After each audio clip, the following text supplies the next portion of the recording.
transparan dan adil. Nanti kita akan tanya ke regulator terkait hal ini ya Pak ya, terkait keluhan ini. Saya ingin tahu juga perspektifnya dari Ibu Gita. Ibu Gita gimana Bu Gita melihatnya? Kalau dari batubara tadi kan Prof.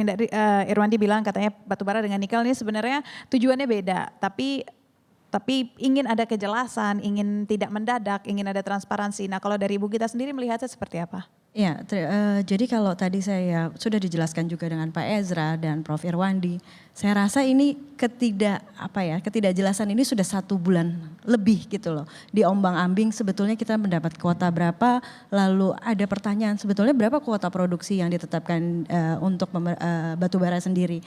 Disitulah kemudian masalah muncul tentang RKAB bahwa kalau kami di APBI memang variasinya cukup signifikan mulai dari 40 sampai 80% perusahaan anggota APBI dipotong.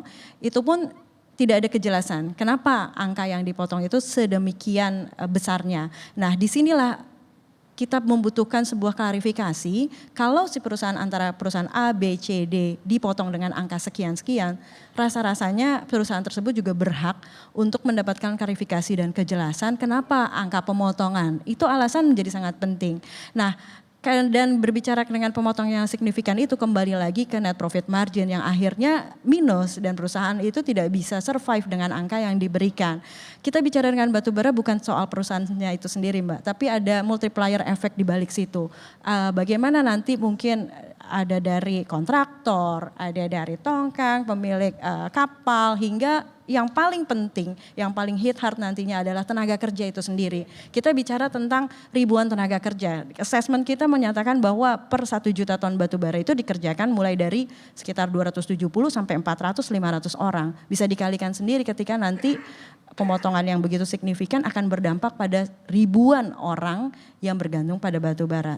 Kami tidak mengklaim bahwa tidak boleh dipotong, bukan begitu. Kami juga sangat memahami maksud dan niat pemerintah bahwa ini adalah sebuah upaya untuk harga, untuk juga produksi, tetapi itu rasa-rasanya akan bagus dan layak jika dilakukan itu secara bertahap dan transparan itu sendiri Mbak. Bertahap dan transparan dan yang paling penting alasannya, ini yang masih belum terjawab berarti. Karena ya? Kepastian itu pasti yang paling dibutuhkan di dalam dunia usaha. Pasti yang paling dibutuhkan, oke. Ini kan tadi Bu Gita bilang udah terombang-ambing 1 bulan. Artinya ya 1 bulan ini sudah tidak ada kepastian, tapi kan sebenarnya masa relaksasi itu masih sampai dengan Maret. Artinya kan pemerintah masih punya waktu. Bagaimana Ibu Gita melihatnya?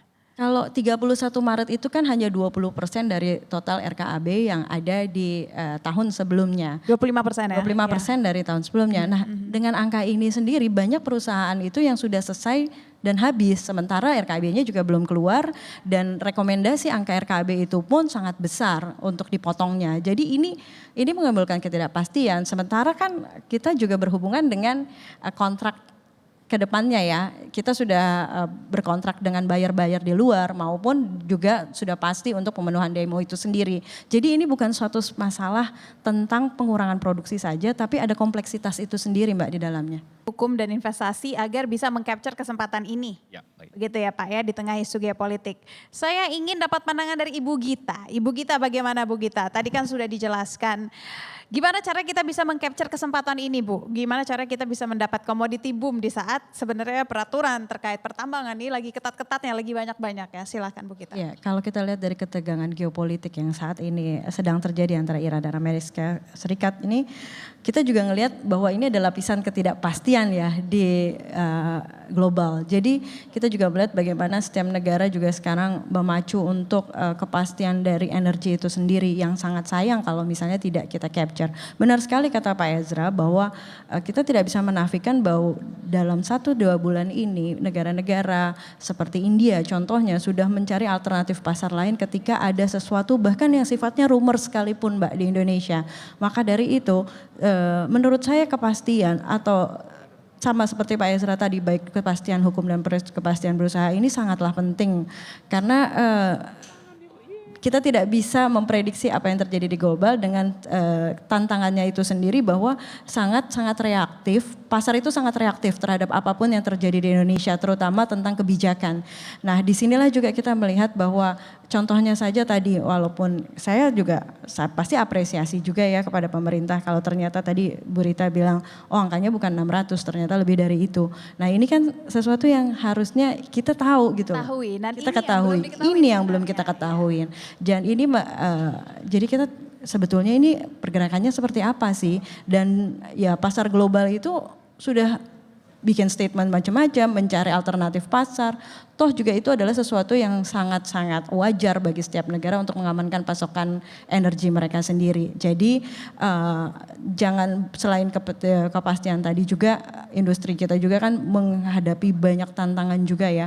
Mulai dari tahun lalu, mulai dari B40, DHE, belum lagi nanti ada bea keluar ekspor. Ini tidak bisa dipandang sebagai masalah-masalah kecil-kecil di luar kalau tadi Pak Res bilang kita perlu melihat sesuatu yang jauh lebih besar, tapi saya rasa yang day to day basis ini juga menjadi sesuatu yang penting karena ini tidak bisa dipisahkan dari sebuah usaha secara besar gitu sih Mbak. Jadi jangan sampai nanti jauh hari ini nih setiap step betul yang harus betul apa dibenahi. yang terjadi di masa depan tentu saja berangkat dari hari ini.